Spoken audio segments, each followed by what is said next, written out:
mes 5 stratégies préférées pour générer des revenus passifs avec l'immobilier. Vous voulez générer des revenus passifs avec l'immobilier, mais de véritables revenus réguliers, sans vous enfermer dans la gestion quotidienne, sans stress ni appel du locataire à minuit? Alors vous êtes au bon endroit.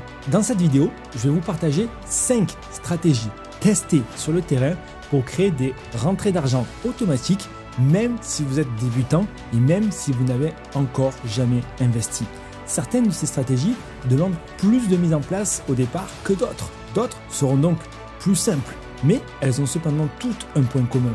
Elles peuvent vous faire gagner de l'argent pendant que vous dormez, durant donc la phase d'exploitation de ces biens et même à la sortie, à la revente avec des plus-values immédiates qui peuvent être faites non pas dans 20 ans, mais travaux finis.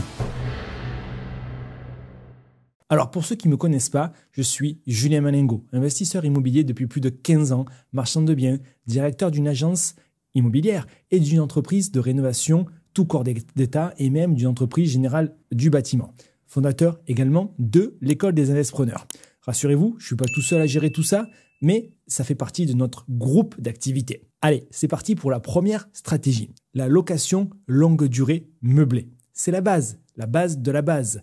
Pourtant, beaucoup de personnes la sous-estiment. Le meublé longue durée, c'est facile à mettre en place. Fiscalement, très avantageux grâce au statut de loueur meublé non professionnel au réel qui va vous faire bénéficier des amortissements et donc, souvent, si vous avez bien investi, de 0 € d'impôt pendant de longues années. Alors, suite à la loi Finance 2025, il est vrai que ce régime est un peu moins intéressant que ce qu'il était préalablement, puisque les amortissements qui auront été déduits pendant la phase d'exploitation vont être réintroduits dans le calcul de l'impôt sur la plus-value à la sortie.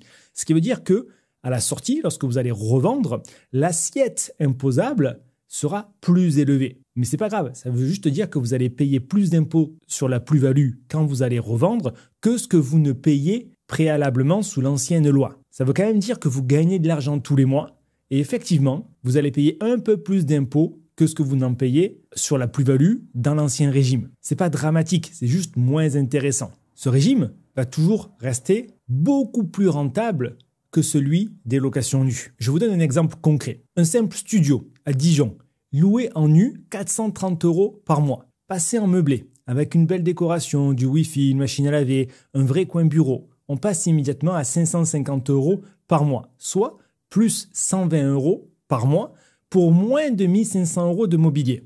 C'est très vite rentabilisé et surtout, on permet de ne pas payer d'impôts. Petite anecdote, une investisseuse qu'on a accompagnée à Clermont-Ferrand a mis 3 T2 en meublé longue durée dans une maison qu'elle a divisée en 5 logements.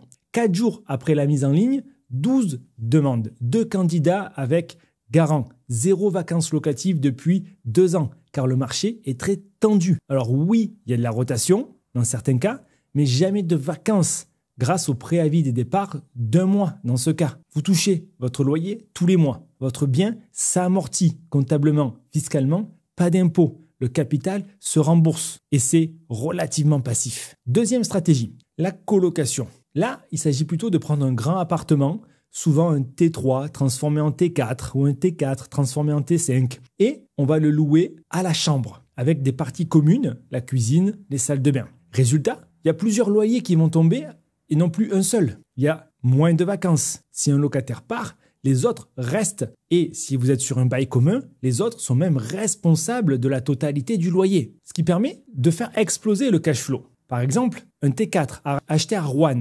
95 000 €, 20 000 € de travaux pour le passer en 4 chambres, de 3 à 4 chambres. Louer chacune 400 € par mois, hors charge, 1600 € mensuels. Ce à quoi on va ajouter les charges et le crédit, ça fait 1100 € de mensualité. Ça fait donc 500 €, 1600 de loyer, 1100 de mensualité et de charges, donc 500 € de cash flow net. Aujourd'hui, la demande est très forte des étudiants, des jeunes actifs, du personnel hospitalier. Un autre exemple, un investisseur à Reims qui a mis en place une colocation avec ménage, hebdo, Netflix, Internet, la fibre. Résultat, une liste d'attente pour avoir des colocataires qui reste en moyenne 2 ans. Alors, point d'attention, la gestion est plus lourde que la location longue durée qu'on a vu préalablement. D'où l'intérêt de déléguer à un gestionnaire spécialisé ou de tout automatiser via un channel manager. Ça marche aussi pour les colocations.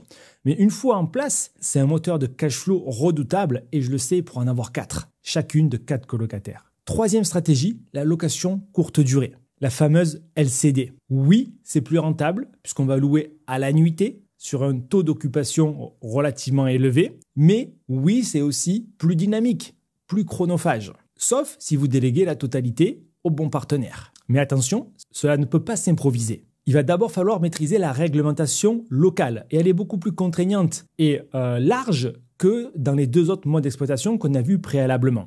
Il faut connaître les zones tendues, les zones touristiques, les autorisations de changement d'usage, le nombre de nuitées limitées. Je vous donne un exemple concret. Un T2 dans une maison divisée d'une cliente à Nantes. Elle pourrait le louer en location classique 700 €. Mais en LCD, en basse saison, elle va faire 1600 €. Haute saison, 2000 € par mois. Il y a un bon taux d'occupation. Ça passe par une conciergerie qui lui prend 20%. Mais du coup, ça y laisse quand même beaucoup plus que si c'était loué en nu ou en location meublée. Conciergerie, frais de conciergerie déduite. Dernier exemple. Une autre personne qu'on a accompagnée à Castres a divisé une maison en 6 studios. Il a sous-traité la totalité des 6 studios à une conciergerie. C'est 1200 € de cash flow net par mois par studio en moyenne. Certains mois 1300, 1500, d'autres mois 1900.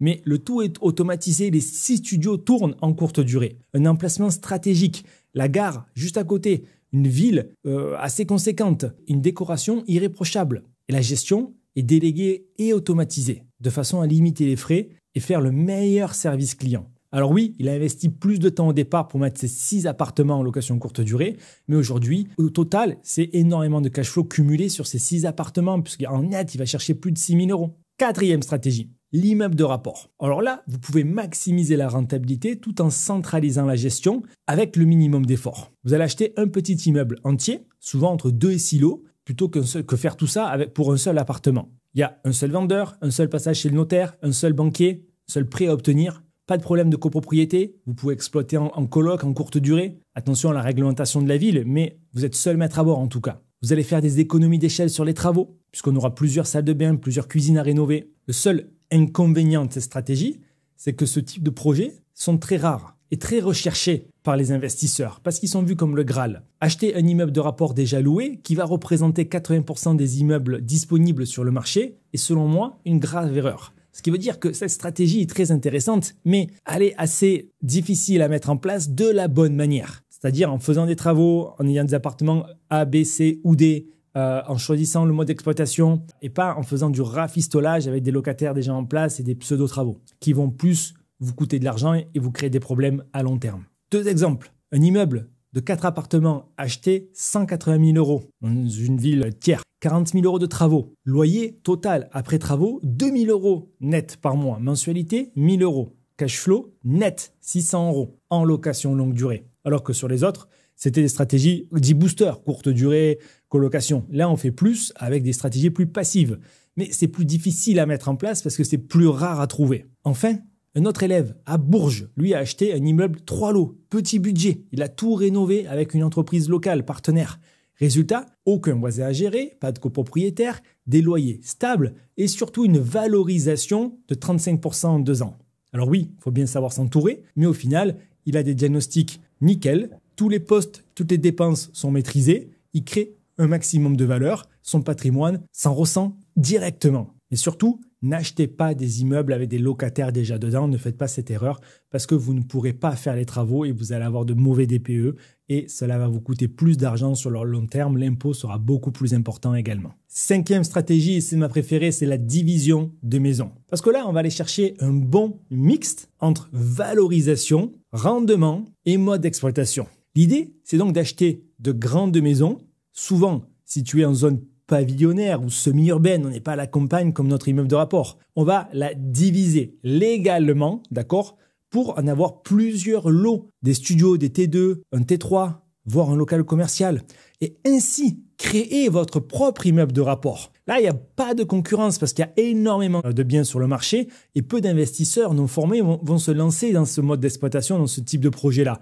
C'est plus long, plus complexe, mais pour autant beaucoup moins risqué qu'acheter un immeuble avec déjà des locataires en place parce que vous allez là aussi multiplier les loyers, on va diversifier les modes d'exploitation puisque vous pourrez choisir comment vous allez exploiter ces biens vu qu'il n'y aura pas de locataires déjà engagés sur des baux que vous ne pourrez pas mettre dehors. Et surtout, vous allez pouvoir valoriser les espaces, optimiser le rendement, avoir le maximum de chambres, avoir le maximum de lots. Il n'y aura pas de copropriété.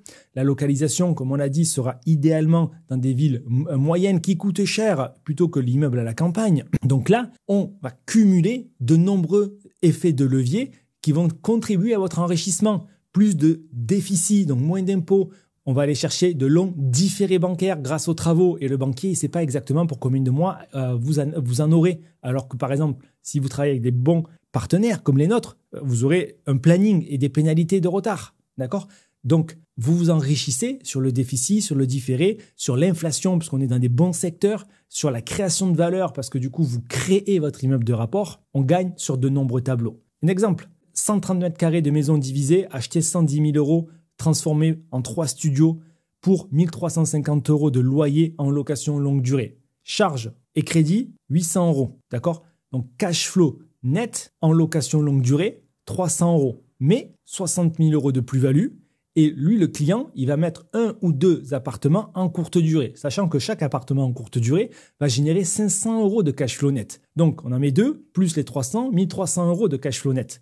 Pour un immeuble flambant neuf en plein centre-ville d'une ville dynamique, incomparable en termes de développement de patrimoine. Autre exemple, une cliente investisseuse à Nevers a divisé une maison en 4 logements. Le DPE a été optimisé sur chacun des lots grâce à l'isolation par l'intérieur. Elle loue à des étudiants et à des jeunes professionnels. Gestion simple, efficace, forte rentabilité, 0 vacances locatives depuis 18 mois. 600 euros de cash flow en longue durée, 20 000 euros de plus-value immédiate si elle le revend demain. Évidemment, il faut respecter des normes de division pour le bruit, pour la ventilation, les compteurs individuels, des surfaces minimum pour que ce soit décent. Parfois, il faut faire appel à un architecte, bien qu'on s'en débrouille souvent pour éviter cette situation-là et éviter ses coûts. Mais bien menée, c'est une stratégie ultra rentable car elle va cumuler tous les effets de levier de toutes les stratégies précédentes. Alors vous l'avez compris, il n'y a pas une seule façon d'investir dans l'immobilier pour avoir des revenus passifs et se développer un patrimoine rentable et sécurisé.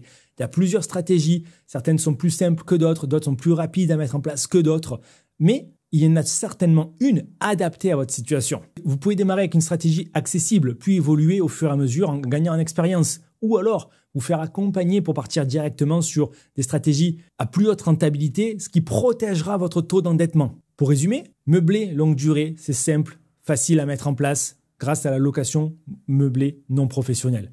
La colocation, il y aura plus de loyer, plus de rendement, plus de cash flow et aussi un petit peu plus de travail, même si vous déléguez la gestion. La courte durée, ça sera encore plus rentable, mais là aussi, encore plus d'encadrement, de législation à connaître et de travail de mise en place. L'immeuble de rapport, très intéressant, avec des loyers élevés qui vont permettre de faire du cash flow en longue durée, mais difficile à mettre en place et risqué si vous achetez avec déjà des locataires dedans. Division de maison, plus complexe, plus long, mais beaucoup plus rentable et beaucoup plus valorisable sur le long terme, surtout si vous le croisez avec les stratégies précédentes. Si vous demandez comment mettre en place cette maison à diviser, je vous ai créé une vidéo sur le sujet de formation. Vous l'avez en description, vous pouvez vous inscrire et y accéder immédiatement. Je vous invite aussi à vous abonner à cette chaîne pour ne pas manquer les futures vidéos qu'on va publier. Et moi, je vous dis à très vite dans la prochaine vidéo. C'était Julien. Je vous retrouve dans la prochaine vidéo avec grand plaisir. Ciao, ciao!